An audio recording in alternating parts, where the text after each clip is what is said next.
kami dari kelompok presentasi, kami dari kelas 11 IPA 1. Perkenalkan, nama saya Sanira Yustiana sebagai moderator. Nama saya Siti Nuraini sebagai pemateri 1. Saya Ujun Nugraha sebagai pemateri 2. Saya Alia Rusyani sebagai pemateri 3. Saya Naila Nisa sebagai audien 1. Saya Farah Fresca sebagai audien 2. Di sini kami akan mempresentasikan mengenai latar belakang kemerdekaan Indonesia. Warahmatullahi wabarakatuh. Waalaikumsalam warahmatullahi wabarakatuh. Yang terhormat Ibu Pupu Puri Rahayu selaku guru sejarah Indonesia dan teman-teman yang saya banggakan, puji syukur marilah kita panjatkan kepada Allah SWT dan salawat serta salam semoga tetap tercurahkan pada Rasulullah Muhammad SAW. Hari ini kami akan berdiskusi tentang latar belakang kemerdekaan Indonesia. Saya Sanira Yustiana selaku moderator akan membimbing jalannya diskusi ini. Rangkaian acara yang akan kita lewati pada diskusi ini antara lain pembukaan, penyajian materi, sesi tanya jawab, dan penutup. Acara yang pertama yaitu pembukaan. Marilah kita bersama-sama mengucapkan basmalah. Bismillahirrahmanirrahim. Kita masuki acara selanjutnya yaitu penyajian materi. Saya berikan kesempatan ke pemateri 1 yaitu Siti Nuraini akan menjelaskan tentang proklamasi.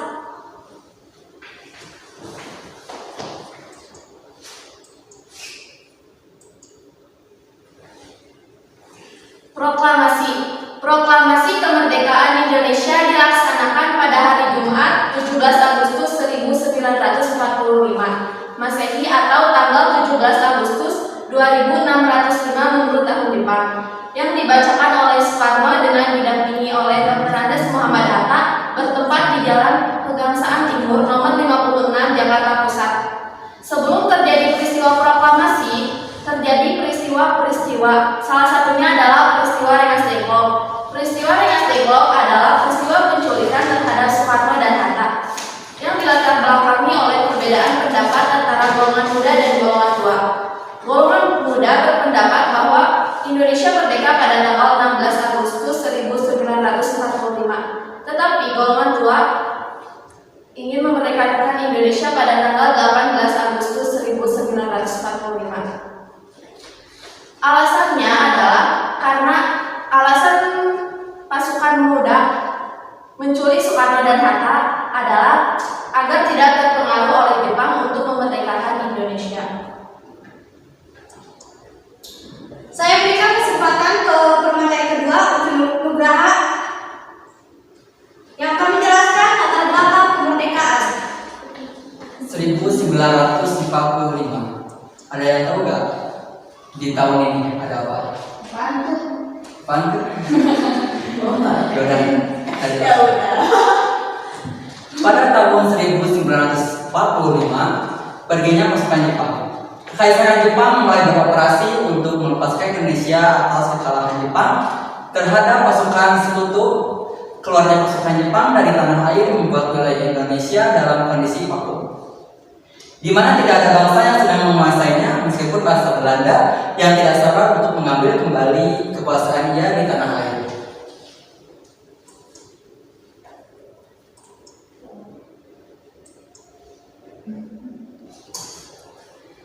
Nah, pada tanggal 14 Agustus 1945, Jepang menyerah kepada sekutu tanpa syarat. Jepang langsung mengeluarkan pasukannya dari tanah air. Jepang menyerah kepada sekutu dilatar belakangi karena konferensi Potsdam. Para pemimpin sekutu yang telah menang dalam perang mengadakan pertemuan di Jerman. Pertemuan ini dikenal dengan nama konferensi Potsdam. Pemimpin sekutu yang menghadiri pertemuan ini yaitu diantaranya Harry S. Truman yaitu Presiden Amerika Serikat, Winston Churchill yaitu Perdana Menteri Inggris, Joseph Stalin Perdana Menteri Uni Soviet. Selain itu juga hadir pemimpin nasionalis Cina, Chiang Kai-shek. Pada 24 Juni 1945, Amerika, Inggris, dan Cina menyampaikan hasil konferensi Potsdam yang intinya meminta kepada Jepang untuk menyerah tanpa syarat. Selain itu juga Amerika memberikan ultimatum kepada Jepang agar Jepang menyerah secepatnya. Jika tidak menyerah, Amerika akan mengancam memborbardir Jepang apabila permintaan penyerahannya tidak tidak disetujui. Dan yang terakhir itu tragedi bom Hiroshima dan Nagasaki. Setelah dari komparasi kostum tersebut, pemerintah Jepang tidak menghiraukan atas ultimatum dari Amerika tersebut, dan hasilnya juga Amerika memborbardir negara Jepang khususnya di kota Hiroshima dan Nagasaki yang menyebabkan banyaknya korban dan menyebabkan rakyat Jepang mengalami kesengsaraan.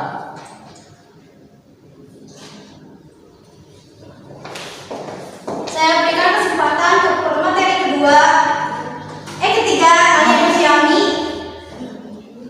yang akan menyampaikan maksudnya pasukan sekutu. Pada tanggal 24 Agustus 1945, pasukan sekutu mendarat di Sabang. Meskipun Indonesia memproklamasikan kemerdekaan tanah air, Belanda ingin menguasai Indonesia lagi.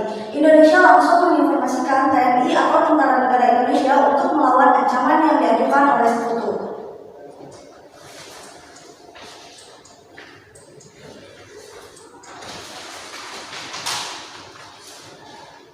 Saya berikan kesempatan ke materi kedua, yaitu Ucu Nugraha untuk menjelaskan tentang pertempuran Surabaya.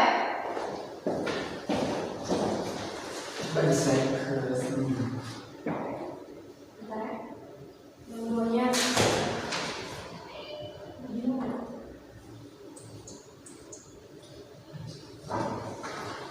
Maksudnya pasukan sekutu.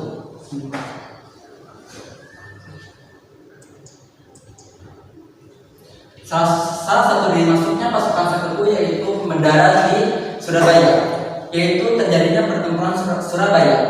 Kedatangan pasukan sekutu ke Surabaya pada tanggal 25 Oktober 1945 yang dipimpin langsung oleh Brigjen AWS Malabi memicu kemarahan arek-arek Surabaya.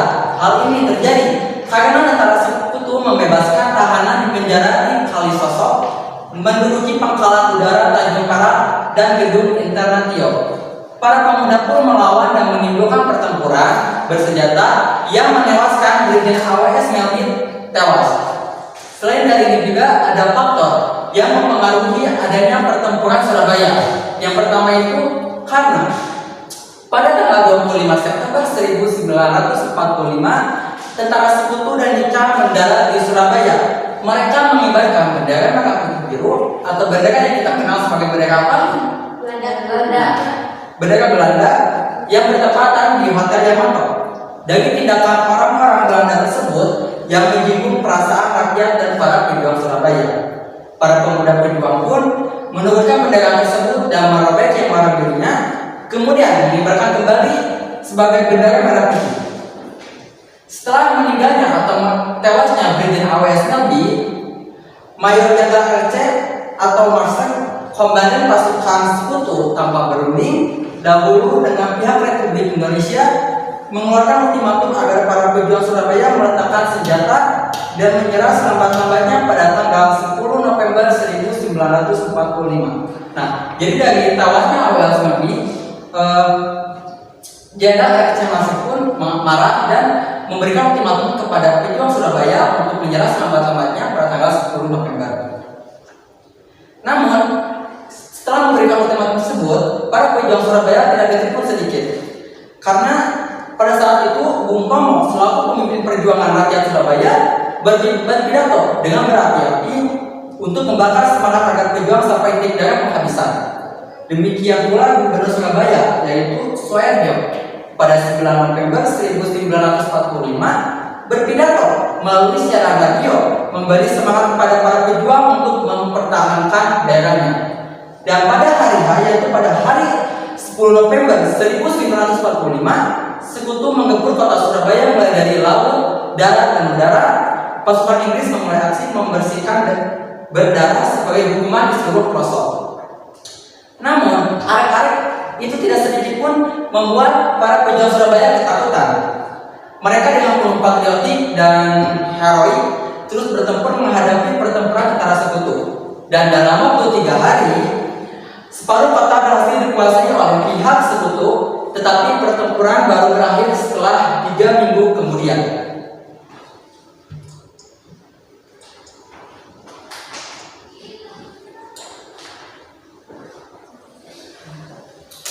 Saya berikan kesempatan ke pemateri ketiga Ali Musyami untuk menjelaskan pertempuran Ambarawa. Oh, ada kesalahan teknis ya, tadi maaf. Saya berikan kesempatan ke pemateri pertama Siti Nuraini untuk menjelaskan pertempuran Ambarawa. Pertempuran Ambarawa pada tanggal 20 Oktober 1945, tentara Sekutu di bawah pimpinan Brigadir Petro mendarat di Semarang dengan maksud mengurus tawanan perang dan tentara Jepang yang berada di Jawa Tengah.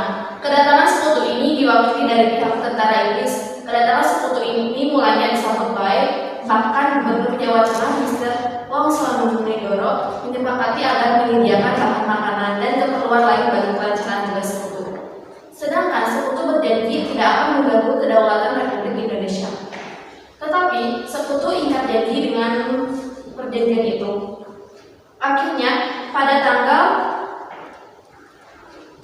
21 November 1945, pertempuran pecah di Ambarawa ketika pasukan Sekutu yang menuju Ambarawa dihadang oleh pasukan TKR.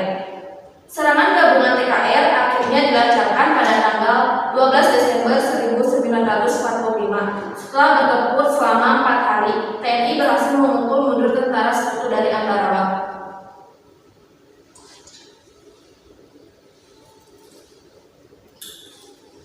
Saya berikan kesempatan kembali ke pemateri ketiga yaitu Ali Musyami yang akan menjelaskan Bandung Lautan Api. Peristiwa Bandung Lautan Api terjadi tanggal 23 Maret 1946. Salah satu titik penting dalam sejarah kemerdekaan Indonesia ini ditandai dengan pengosongan dan pembakaran Bandung oleh rakyat dan tentara agar tidak dijadikan markas pasukan Sekutu dan Inca.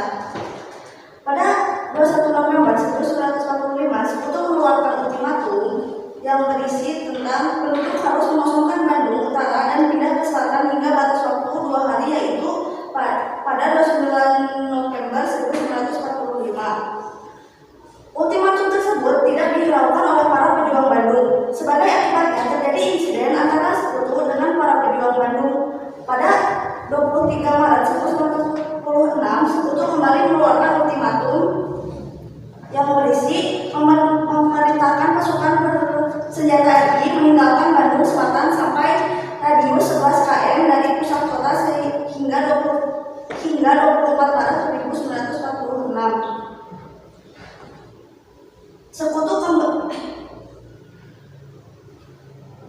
Ultimatum tetap tidak dihiraukan, kembali kota Bandung digempur habis-habisan. Para pejuang Bandung merelakan bumi hangus dengan cara membakar gedung-gedung perkantoran agar tidak dapat digunakan lagi oleh Sekutu.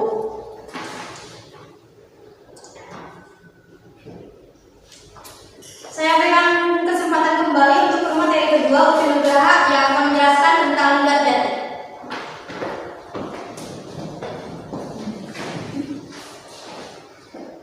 Perjuangan kemerdekaan diplomati Linggar Jati. Perundingan Linggar Jati atau Perundingan Kuningan adalah suatu perundingan antara Indonesia dan Belanda yang bertepatan di Linggar Jati, Kuningan, Jawa Barat, yang menghasilkan persetujuan mengenai status kemerdekaan Indonesia. Hasil dari perundingan ini ditandatangani di Istana Merdeka, Jakarta pada 15 November 1945 dan ditandatangani secara sah oleh kedua negara pada 25 Maret 1947. Persetujuan ini berisi mengenai yang pertama, Belanda mengakui secara de facto Republik Indonesia atas wilayah Pulau Jawa, Madura, dan Sumatera. Belanda sudah harus meninggalkan daerah de facto Republik Indonesia paling lambat pada tanggal 1 Januari 1946.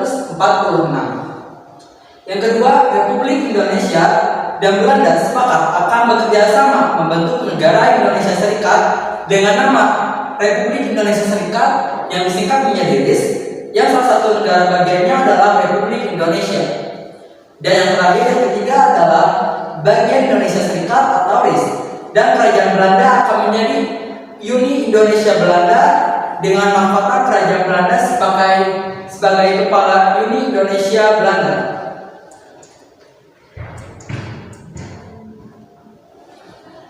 Saya berikan kesempatan kembali kembali untuk pemateri pertama Siti Nuraini yang akan menjelaskan tentang Royong.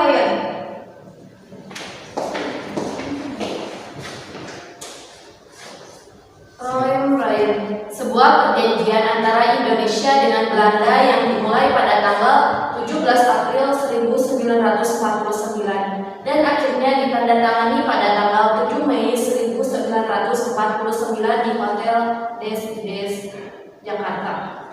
Namanya diambil dari kedua pemimpin delegasi, Muhammad Royong dan Herman Tanuragil.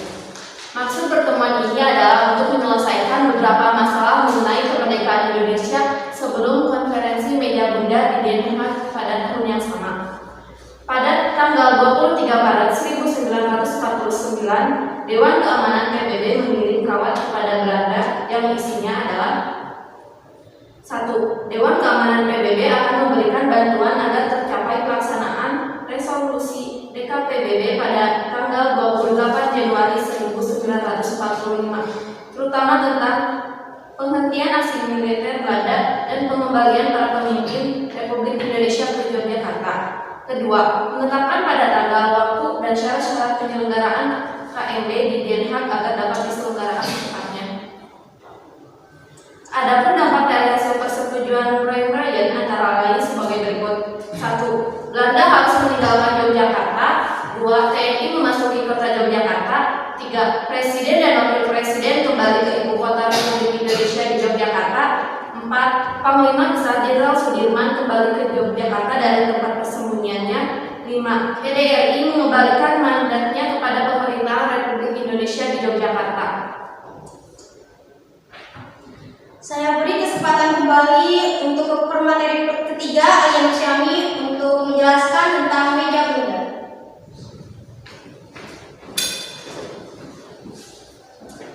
Meja Bunda, sebuah pertemuan yang dilaksanakan di Den Haag, Belanda dari 23 Agustus hingga 2 November 1949 antara perwakilan Republik Indonesia, Belanda, dan BFO, Binnenkomst Federal Overleg, yang mewakili berbagai negara yang diciptakan Belanda di Kepulauan Indonesia.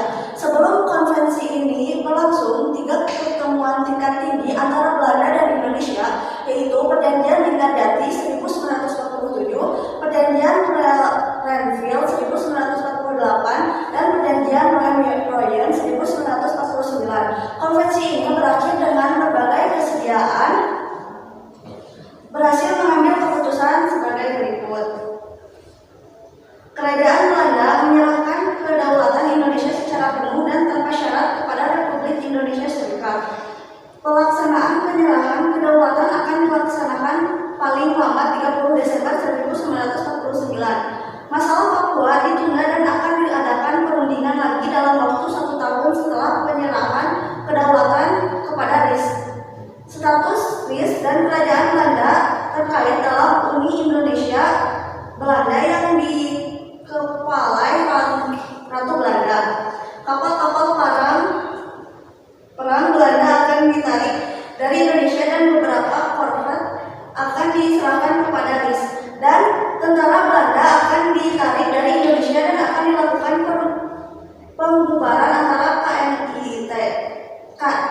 Tentara Hindia Belanda yang akan digabung ke dalam Angkatan Perang RIS. Saya berterima kasih kepada pemateri 1, 2, dan 3 yang telah menyampaikan hasil diskusinya. Di sini ada yang ingin menanya? Ada yang ingin ditanyakan? Saya ingin bertanya, mengapa pertempuran Surabaya dianggap sebagai pertempuran terbesar pasca proklamasi kemerdekaan?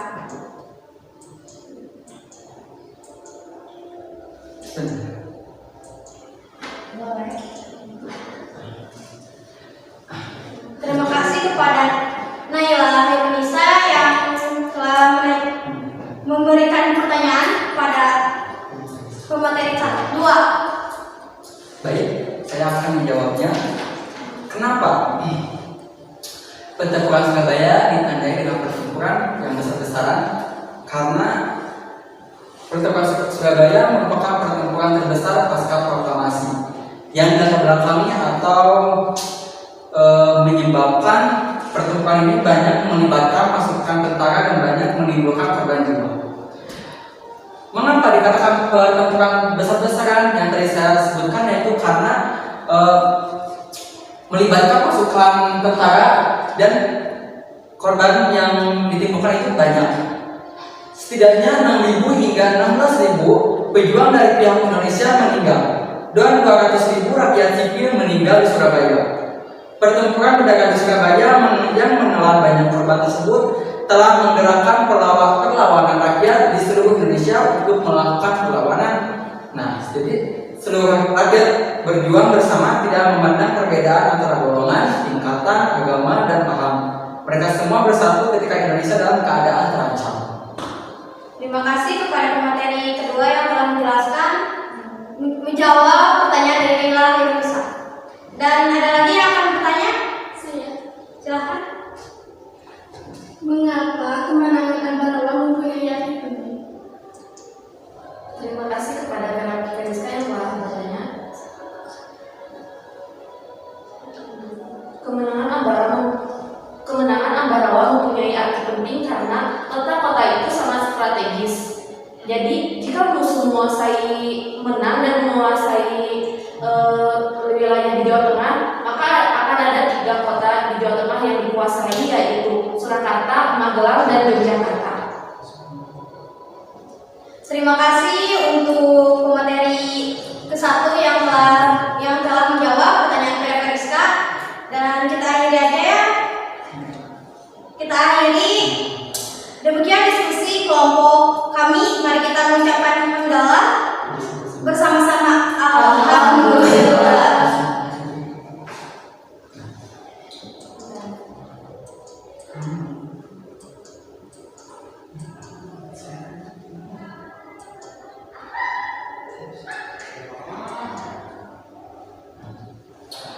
Sebelum menutup presentasi ini, saya ingin memberikan satu kalimat yang begitu luar biasanya, yaitu di dunia ini akan ada banyak pilihan yang hadir. Dari sekian banyaknya pilihan, tolong jangan pilih untuk menyerah. Sekian dari kelompok kami. Wassalamualaikum warahmatullahi wabarakatuh.